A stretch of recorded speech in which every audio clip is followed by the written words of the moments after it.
ابتدا ہے رب جلیل کے ببرکت نام سے جو دلوں کے بھید خوب جانتا ہے۔ دیکھتی آنکھوں سنتے کانوں سب کو ہماری طرف سے السلام علیکم۔ ایک نئے دن اور ایک نئی ویڈیو کے ساتھ آپ کا یہ دوست دنیا بھر کے تمام ویورز کی خدمت میں ادب عرض کرتا ہے۔ دوستو، آج کی ویڈیو ہے فرعون مصر کے متعلق ایسی معلومات دینے کی کوشش کریں گے جو قابل بھروسہ اور اتھینٹک ہیں، اور یہ مصر سیریز کا دوسرا حصہ ہے۔ فرعون کے والدین کا آپس میں کون سا سگا رشتہ تھا، ان کا وہ شرمناک کام کیا تھا جس سے فرعون کی پیدائش ہوئی۔ نبی کریم صلی اللہ علیہ وسلم جنت کی سیر کر رہے تھے کہ آپ نے بڑی عمدہ خوشبو محسوس کی تو جبریل علیہ السلام نے بتایا یہ خوشبو ماشطہ رضی اللہ عنہ اور اس کی اولاد کی طرف سے آ رہی ہے۔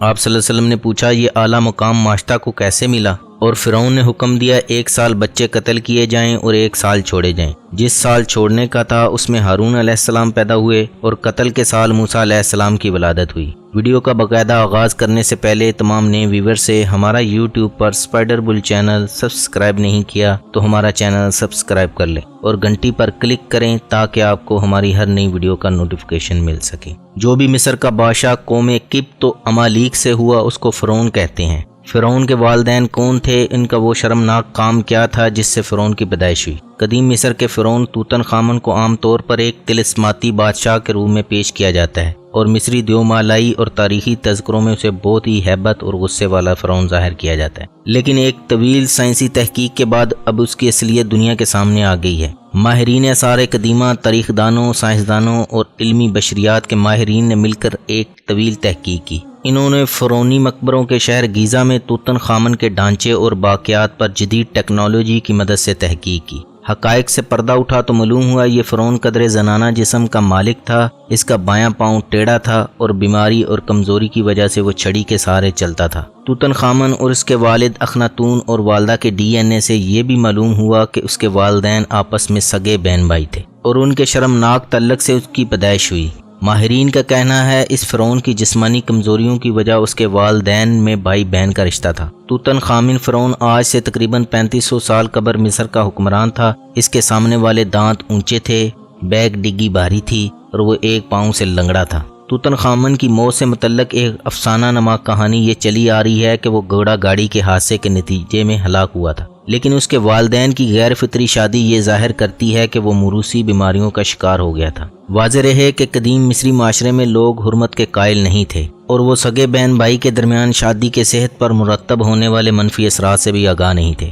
فرعون مصر کتنے ظالم تھے اس کا اندازہ اس روایت سے لگائیں۔ مسند احمد کی روایت کا مفہوم ہے نبی کریم صلی اللہ علیہ وسلم جب معراج پر گئے وہاں جنت کی سیر کر رہے تھے کہ آپ نے بڑی عمدہ خوشبو محسوس کی۔ اس خوشبو کے بارے میں آپ صلی اللہ علیہ وسلم نے جبریل علیہ السلام سے پوچھا تو جبریل علیہ السلام نے بتایا یہ خوشبو ماشطہ رضی اللہ عنہ کی آل کی طرف سے آ رہی ہے جو فرعون کی بیٹی کو کنگھی کیا کرتی تھی۔ آپ نے پوچھا یہ اعلیٰ مقام ماشطہ کو کیسے ملا؟ جبریل علیہ السلام نے بتایا ایک دن ماشطہ فرعون کی بیٹی کے سر میں کنگھی کر رہی تھی، کنگھی ماشطہ کے ہاتھ سے گر پڑی، ماشطہ کی زبان سے بے ساختہ بسم اللہ نکلا اور ساتھ ہی کنگھی کو اٹھا لیا۔ فرعون کی بیٹی کے لیے یہ انوکھا اور نیا جملہ تھا، لہٰذا اس نے فوراً پوچھا یہ جو اللہ ہے کیا یہ میرا باپ ہے جس کا نام تم نے لیا ہے؟ ماشطہ رضی اللہ عنہ نے فوراً نہ کرتے ہوا کہا بالکل نہیں، میری مراد وہ اللہ ہے جو میرا بھی رب ہے اور تیرے باپ فرعون کا بھی رب ہے۔ فرعون کی بیٹی نے کہا کیا میں اپنے ابا جی کو اس طرح بتا دوں؟ ماشطہ نے فوراً کہا بتا دو۔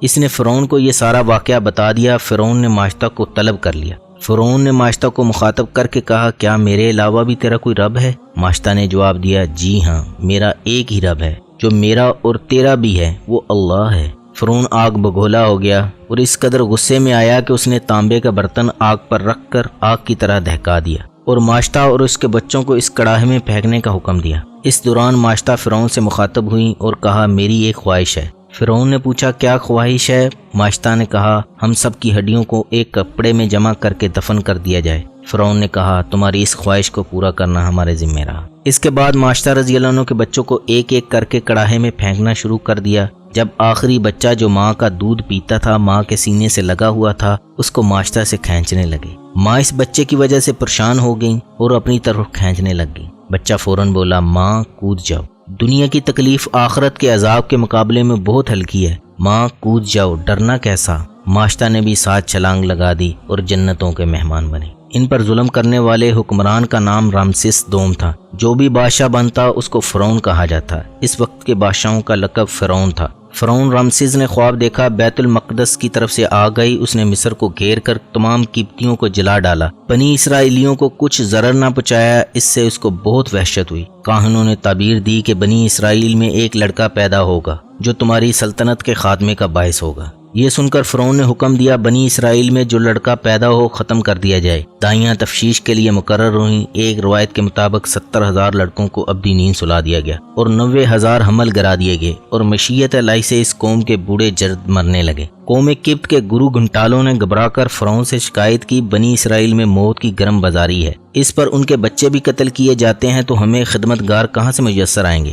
فرعون نے حکم دیا 1 سال بچے قتل کیے جائیں اور 1 سال چھوڑے جائیں۔ جو سال چھوڑنے کا تھا اس میں ہارون علیہ السلام پیدا ہوئے اور دوسرے سال موسیٰ علیہ السلام کی ولادت ہوئی۔ ایک روایت کے مطابق موسیٰ علیہ السلام کی والدہ کا نام یوحانس اور باپ کا نام عمران تھا، اور حضرت موسیٰ علیہ السلام کی بہن کا نام مریم تھا، مگر یاد رکھیں یہ مریم عیسیٰ علیہ السلام کی والدہ نہیں ہے۔ عیسیٰ علیہ السلام کی والدہ مریم علیہ السلام موسیٰ علیہ السلام کے سینکڑوں برس بعد کو پیدا ہوئی تھی۔ فرعون نے نجومیوں کے کہنے پر بنی اسرائیل کے ہاں پیدا ہونے والے بچے قتل کرانے شروع کر دیے تاکہ جو شخصیت پیدا ہونے والی ہے وہ زندہ نہ رہے، لیکن خالق کائنات کی مشیت نے اس کی چال ناکام بنا دی۔ اللہ نے مادر موسیٰ کو وحی کی کہ بچے کو دریائے نیل کے دہارے میں بہا دے، اور غم نہ کر، ہم اسے واپس تیرے پاس لے آئیں گے اور رسول بنائیں گے۔ تو ان کی والدہ نے ان کو ایک صندوق میں رکھ کر صندوق کو مضبوطی سے بند کر کے دریائے نیل میں ڈال دیا۔ یہ صندوق دریائے نیل سے بہتے ہوئے نہر میں چلا گیا۔ یہ نہر فرعون کے محل کے نیچے بہتی تھی۔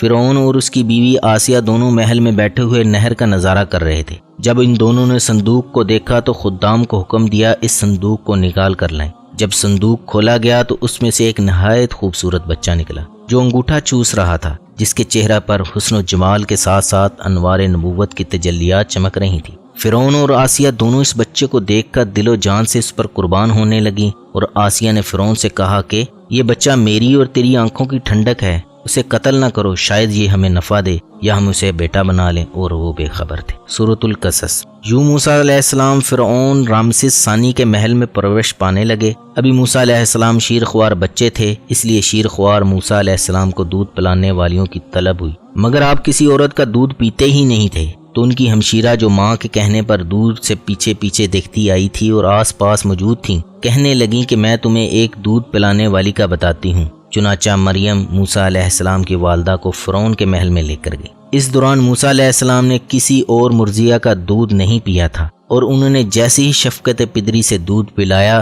تو آپ دودھ پینے لگے۔ اس طرح موسیٰ علیہ السلام کی والدہ کو ان کا بچھڑا ہوا لخت جگر مل گیا۔ اس کا تذکرہ سورۃ القصص میں اس طرح موجود ہے، اور صبح کو موسیٰ کی ماں کا دل بے صبر ہو گیا، ضرور قریب تھا کہ وہ اس کا حال کھول دیتی اگر ہم نہ ڈھارس بندھاتے اس کے دل پر کہ اسے ہمارے وعدہ پر یقین رہے۔ اور اس کی ماں نے اس کی بہن سے کہا اس کے پیچھے چلی جا، تو وہ اسے دور سے دیکھتی رہی اور ان کو خبر نہ تھی، اور ہم نے پہلے ہی سب دائیاں اس پر حرام کر دی تھی۔ تو بولی کیا میں تمہیں بتا دوں ایسے گھر والے کہ تمہارے اس بچے کو پال دیں، وہ اس کے خیر خواہ ہیں۔ تو ہم نے اسے اس کی ماں کی طرف پھیرا کہ ماں کی آنکھ ٹھنڈی ہو اور غم نہ کھائے، اور جان لے کہ اللہ کا وعدہ سچا ہے، لیکن اکثر لوگ نہیں جانتے۔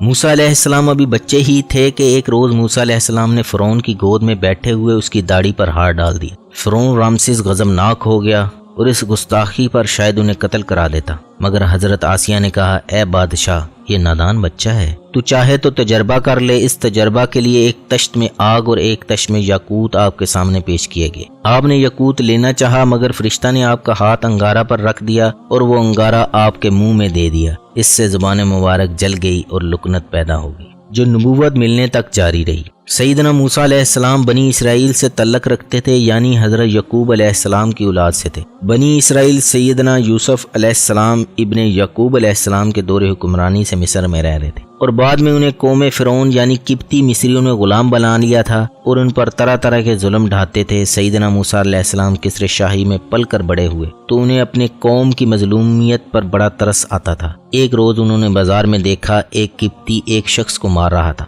موسیٰ علیہ السلام نے اس ظالم قبطی کو مکہ مارا تو وہ وہیں مر گیا۔ موسیٰ علیہ السلام وہاں سے چلے آئے۔ اگلے روز موسیٰ علیہ السلام نے پھر اسی شخص کو دوسرے شخص سے لڑتے دیکھا۔ اس نے پھر انہیں مدد کے لیے پکارا۔ وہ اسے سمجھانے کو آگے بڑھے کہ تو بڑا شریر ہے، پھر اسے قبطی سے چھڑانے لگے تو کم بخت چیخ اٹھا کہ آج تم مجھے قتل کرنا چاہتے ہو جیسے کل ایک شخص کو قتل کر دیا تھا۔ یوں خبر پھیل گئی کہ گزشتہ روز قبطی کا قتل موسیٰ علیہ السلام نے کیا ہے۔ بات دربار فرعون رامسس تک پہنچی اور درباری فرعون کو مشورے دینے لگے کہ موسیٰ علیہ السلام کو قتل کے الزام میں قتل کیا جائے تاکہ قبطیوں کا اسرائیلیوں پر رعب اور وقار قائم رہے۔ سورۃ القصص میں ہے، شہر کے دوسرے سرے سے ایک شخص بھاگا آیا اور اس نے موسیٰ علیہ السلام کو بتایا کہ درباری تمہارے قتل کے مشورے کر رہے ہیں، لہذا تم یہاں سے نکل جاؤ، میں تمہارا خیر خواہ ہوں۔ تب موسیٰ علیہ السلام وہاں سے ڈرتے اور دائیں بائیں دیکھتے نکل کھڑے ہوئے۔ انہوں نے اللہ سے دعا کی، اے میرے رب مجھے ظالموں کی قوم سے نجات دے۔ مصر سے نکلتے ہوئے موسیٰ علیہ السلام کے سامنے کوئی معین منزل نہ تھی۔ وہ اللہ کے بھروسے پر نکلے اور مشرق میں مدین موجودہ سعودی عرب آ پہنچے۔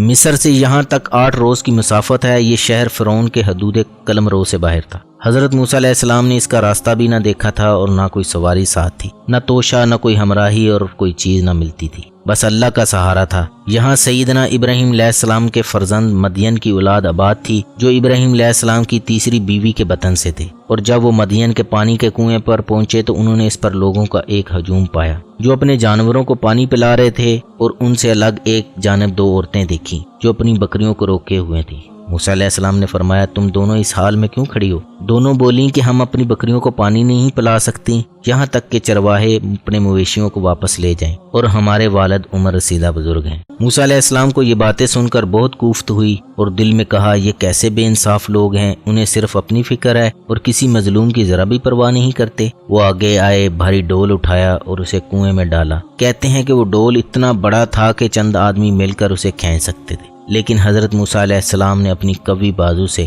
اسے اکیلے ہی کھینچ لیا اور ان دونوں عورتوں کی بھیڑوں کو پانی پلا دیا۔ موسیٰ علیہ السلام اس وقت تھکے ہوئے اور بھوکے تھے، شہر میں اجنبی اور تنہا تھے، ان کے لیے کوئی سر چھپانے کی جگہ بھی نہ تھی، مگر پھر بھی وہ بے قرار نہ تھے۔ آپ کا نفس ایسا مطمئن تھا کہ دعا کے وقت بھی یہ نہیں کہا، اے میرے رب تو میرے لیے ایسا یا ویسا کر، بلکہ یہ کہا، تو جو خیر مجھے بخشے میں اس کا محتاج ہوں۔ اس واقعہ کے بعد ان لڑکیوں نے اپنے والد صاحب کو جا کر یہ قصہ سنایا۔ ان میں سے ایک لڑکی نے کہا، ہے میرے والد گرامی انہیں اپنے پاس مزدوری پر رکھ لیں، بے شک بہترین شخص جسے آپ مزدوری پر رکھیں وہی ہے جو طاقتور ایمانت دار ہو، اور یہ اس ذمہ داری کے اہل ہیں۔ موسیٰ علیہ السلام نے دیکھا ان دونوں بہنوں میں سے ایک لڑکی آئی اور صرف ایک جملہ کہا، میرے والد آپ کو بلاتے ہیں تاکہ آپ کو ہماری بکریوں کے لیے کنویں سے جو پانی کھینچا تھا اس کا معاوضہ دیں۔ ان دنوں قوم مدین کے نبی شعیب علیہ السلام تھے، یہ ان کے بڑھاپے کا زمانہ تھا۔ وہ لڑکیاں شعیب علیہ السلام کی بیٹیاں تھیں۔ اس سے پہلے ان کی قوم جو ناپ تول میں کمی کے گناہ میں بکثرت مبتلا تھی، اس پر چنگاڑ کا عذاب آ چکا تھا اور قوم کے ظالم لوگ ملیاں میٹ ہو چکے تھے۔ سیدنا موسیٰ علیہ السلام سیدنا شعیب علیہ السلام سے ملے۔ شعیب علیہ السلام نے انہیں 8-10 سال کے لیے اپنے پاس ملازم رکھ لیا اور اپنی ایک بیٹی کی شادی ان سے کر دی۔ پھر سیدنا موسیٰ علیہ السلام مقررہ مدت کے بعد شعیب علیہ السلام سے اجازت لے کر رخصت ہوئے اور اپنے گھر والوں کے ساتھ سینا کے جنوب میں سفر کر رہے تھے۔ وہ کوہ طور پر روشنی دیکھ کر آگ لینے گئے تو نبوت مل گئی۔ سورۃ طٰہٰ میں ارشاد باری ہے، جب وہ اس روشنی کے پاس پہنچے جو ایک درخت سے نکل رہی تھی تو انہیں آواز آئی، اے موسیٰ بے شک میں تمہارا رب ہوں، اپنے جوتے اتار دو کیونکہ تم بالوادی المقدس طویٰ، کیونکہ تم مقدس وادی طویٰ میں ہو، میں نے تمہیں نبوت کے لیے چن لیا ہے۔ جو وحی کی جا رہی ہے غور سے سنو، بے شک میں ہی اللہ ہوں، میرے سوا کوئی معبود نہیں، میری ہی عبادت کرو اور میرے ذکر کے لیے نماز قائم کرو۔ اللہ تعالیٰ نے نبوت کے ساتھ موسیٰ علیہ السلام کو 2 معجزے دیے۔ انہوں نے اللہ کے حکم سے اپنا عصا زمین پر ڈالا تو وہ رینگتا ہوا اژدہا بن گیا۔ دوسرا معجزہ یہ تھا کہ حکم الہی سے اپنا ہاتھ گریبان میں ڈالا تو وہ سفید روشنی دینے لگا۔ اس کے بعد اللہ تعالیٰ نے فرمایا، تم فرعون کے پاس جاؤ۔ وہ سرکش ہو گیا۔ تب انہوں نے دعا کی، رب اشرح لی صدری ویسر لی امری واحلل عقدۃ من لسانی یفقہوا قولی۔ یا رب میرا سینہ کھول دے، میرا مشن آسان کر دے، میری زبان کی گرہ لکنت کھول دے تاکہ لوگ میری بات سمجھیں، اور میرے بھائی ہارون علیہ السلام کو میرا وزیر معاون بنا دے۔ تب ہارون علیہ السلام کو بھی نبوت ملی اور دونوں کو فرعون کو تبلیغ کرنے کا حکم دیا گیا۔ اس دوران میں فرعون رامسس ثانی مر گیا تھا اور اس کا بیٹا منفتح اب فرعون یعنی حکمران تھا۔ حکم الہی کے مطابق دونوں بھائی موسیٰ علیہ السلام اور ہارون علیہ السلام فرعونی دربار میں پہنچے۔ منفتح فرعون خود کو سورج دیوتا کا اوتار اور رب کہلواتا تھا۔ اس نے اپنے بت جگہ جگہ نصب کر رکھے تھے جن کی پوجا کرواتا تھا۔ موسیٰ و ہارون علیہ السلام نے اسے سرکشی چھوڑ کر ایک اللہ کی عبادت کرنے کا درس دیا۔ فرعون بولا تم دونوں کا رب کون ہے؟ انہوں نے جواب دیا ہمارا رب وہ ہے جس نے ہر چیز پیدا کی۔ پھر اس کی رہنمائی کی۔ انہوں نے یہ بھی کہا بنی اسرائیل کو ہمارے ساتھ جانے دے اور انہیں عذاب نہ دے۔ اسے اللہ کے عطا کردہ دونوں معجزے بھی دکھائے، مگر فرعون اس کے درباری کہنے لگے یہ موسیٰ تو ماہر جادوگر ہے۔ فرعون حق سے انکاری تھا، اس نے تمام شہروں سے جادوگر بلا لیے اور انہیں انعام و اکرام کا لالچ دیا۔ جادوگروں نے اپنے جادو کی رسیاں پھینکی جو سانپ بن گئی۔ اللہ کے حکم سے پھر جب موسیٰ علیہ السلام نے اپنا عصا پھینکا تو وہ اژدہا بن کر ان سب کے جادو کو نگل گیا۔ یہ دیکھ کر جادوگر سجدے میں گر پڑے اور موسیٰ و ہارون علیہ السلام کے رب پر ایمان لے آئے۔ فرعون نے جادوگروں کے ایمان لانے کو قبطیوں کے خلاف سازش قرار دیتے ہوئے کہا تم یہاں کے لوگوں کو اس سرزمین سے نکال دینا چاہتے ہو۔ اس نے جہاں جادوگروں کے ہاتھ پاؤں کاٹ ڈالنے اور انہیں سولی پر چڑھا دینے کی دھمکی دی، وہیں یہ بھی کہا کہ ہم قوم موسیٰ کے مرد قتل کر دیں گے اور ان کی لڑکیاں زندہ رکھیں گے۔ موسیٰ علیہ السلام نے بنی اسرائیل کو اللہ سے مدد چاہنے اور ثابت قدم رہنے کی تلقین کی۔ اس کے بعد اللہ نے فرعونیوں کو قحط سالی اور پیداوار کی کمی میں مبتلا کر دیا۔ ان پر طرح طرح کے عذاب اور مصیبتیں آئیں۔ فرعون بن فتح ابن رامسس اس قدر متکبر تھا کہ اپنے درباریوں سے کہنے لگا میں تو اپنے سوا تمہارے کسی رب سے واقف نہیں۔ پھر اپنے وزیر حامان سے کہا تم میرے لیے ایک اونچا محل بنواؤ تاکہ میں موسیٰ علیہ السلام کے رب کو جھانک کر دیکھوں، میں تو موسیٰ کو جھوٹا خیال کرتا ہوں۔ آخر کار اللہ تعالیٰ نے موسیٰ علیہ السلام کو بنی اسرائیل سمیت مصر چھوڑنے کا حکم دیا۔ موسیٰ علیہ السلام دریائے نیل کے کنارے پر پہنچے تو ان کی قوم پریشان ہوگی۔ اب کیا ہوگا؟ آگے دریا ہے، پیچھے فرعون۔ اللہ نے موسیٰ علیہ السلام کو اپنا عصا دریا میں مارنے کا حکم دیا۔ موسیٰ علیہ السلام نے جب عصا مارا دریا میں راستہ بن گیا۔ موسیٰ علیہ السلام بنی اسرائیل کو ہمراہ لیے دریائے نیل پار کرنے لگے تو فرعون بھی اپنے لشکر سمیت ان کا پیچھا کرتے ہوئے دریائے نیل میں اتر پڑا، مگر اللہ تعالیٰ نے بنی اسرائیل کو دریا پار کروانے کے بعد دریا کے پانی کو چلا دیا اور فرعون کو اس کے لشکر سمیت ڈبو کر ہلاک کر دیا۔ اس سارے واقعہ کو اللہ تعالیٰ نے درج ذیل آیات میں بھی بیان کیا ہے۔ اور ہم بنی اسرائیل کو سمندر سے گزار لے گئے، پھر فرعون اس کے لشکر ظلم اور زیادتی کی غرض سے ان کے پیچھے چلے، حتیٰ کہ جب فرعون ڈوبنے لگا تو بول اٹھا میں نے مان لیا کہ خداوند حقیقی اس کے سوا کوئی نہیں جس پر بنی اسرائیل ایمان لائے، اور میں بھی سر اطاعت جھکا دینے والوں سے ہوں۔ جواب دیا گیا اب ایمان لاتا ہے، حالانکہ اس سے پہلے تک تو نافرمانی کرتا رہا اور فساد برپا کرنے والوں میں سے تھا۔ اب تو ہم صرف تیری لاش ہی کو بچائیں گے تاکہ تو بعد کی نسلوں کے لیے نشان عبرت بنے، اگرچہ بہت سے انسان ایسے ہیں جو ہماری نشانیوں سے غفلت برتتے ہیں۔ ان آیات میں اللہ تعالیٰ نے ایک پیشین گوئی فرمائی ہے کہ ہم فرعون کی لاش کو محفوظ رکھیں گے تاکہ بعد میں آنے والے لوگوں کے لیے وہ باعث عبرت ہو۔ اپنے آپ کو خدا کہلوانے والے کی لاش کو دیکھ کر آنے والی نسلیں سبق حاصل کریں۔ چنانچہ اللہ کا فرمان سچ ثابت ہوا اور اس کا ممی شدہ جسم 1898 میں دریائے نیل کے قریب تبیسیہ کے مقام پر شاہوں کی وادی سے اوریت نے دریافت کیا، جہاں سے اس کو قاہرہ منتقل کر دیا گیا۔ سائنسدانوں نے 8 جولائی 1907 کو اس کے جسم سے غلافوں کو اتارا تو اس کی لاش پر نمک کی ایک تہ جمی پائی گئی، جو کھاری پانی میں اس کی غرقابی کی ایک کھلی علامت تھی۔ ممی قاہرہ کے عجائب گھر میں سیاحوں کے لیے سجی ہوئی ہے، اس کا سر اور گردن کھلے ہوئے ہیں اور باقی جسم کو ایک کپڑے میں چھپا کر رکھا ہوا ہے۔ اس نیش کی ناک کے سامنے کا حصہ ندارد ہے جیسے کسی حیوان نے کھا لیا ہو۔ پھر اس کی لاش الوہی فیصلے کے مطابق کنارے پر پھینک دی گئی تاکہ دنیا کے لیے عبرت ہو۔ آج فرعون قاہرہ کے عجائب گھر میں عبرت کا نمونہ بنا پڑا ہے۔ آج کے سیاسی اور غیر سیاسی فرعونوں کو فرعون من فتح اور فرعونیوں کے انجام کو بلانا نہیں چاہیے۔ دوستو، یہ تھا مصر کے متعلق ویڈیو کا دوسرا حصہ۔ اگر ہم آپ کے علم میں 1% بھی اضافہ کر سکے تو آج اپنے کسی دوست کے ساتھ فیس بک واٹس ایپ پر ضرور شیئر کریں، اور اس ابن آدم کو دے اجازت۔ ملیں گے پھر کسی نئی ویڈیو کے ساتھ۔ پاکستان زندہ باد، اللہ پامان دے۔ السلام علیکم ورحمۃ اللہ وبرکاتہ۔